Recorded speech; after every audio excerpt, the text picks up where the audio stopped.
এয়া মিলি দেখিছে কেনেকৈ পাকঘৰ কিনাৰত বহি আছে। ভোকত মৰে, মানে পোৱালি আছে যে গাখীৰ খাই 6টা পোৱালীয়ে, সেইকাৰণে মানে ভোক মানে কেনেকুৱা হৈছে আৰু মিলি মানে এই পাকঘৰত বহি আছে। মাংস বনাইছোঁ যে তাইৰ কাৰণে গোন্ধ পাইছে। মিলি চেক দে, চেক চেক, ভাত খাবলৈ দিম, চেক দে দে দে, চেক দে দে, মই ভাত দিম, দে দে, ভাল ছোৱালী, দিয়া দিয়া দিয়া, চেক দিয়া দিয়া দিয়া দিয়া, উঠা উঠা, বহি উঠা উঠা উঠা, চেক দে দে দে দে, চেক দে চেক দে চেক দে চেক দে।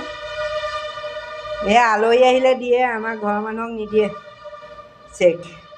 বদমাছ হয়, খাবলৈ খালি দি থাকিব লাগে। মোৰ পিছে পিছে লাগি থাকিব। এতিয়া পাকঘৰত আছোঁ যে, তাই পাকঘৰ দৰ্জামুখত বহি আছে। বৈ পোৱালি চাওঁগৈ, বৈ বৈ, ক'ত সোমাই আছে চব। এইয়া এতিয়া সিহঁতি চুং সলাই থাকে অ'ৰ পৰা ত'ত। এতিয়া তাই বাস্কেটটোৰ পৰা আনি পেলাই ইয়াত সোমোৱাই থৈ দিছে।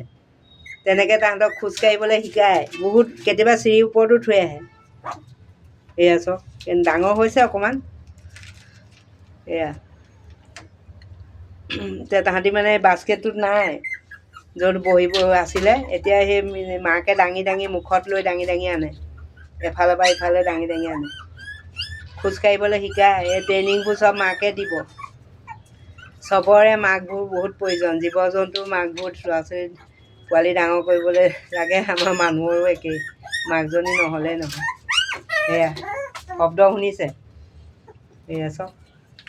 এয়া ওচৰৰ পৰা দেখাই দিছে।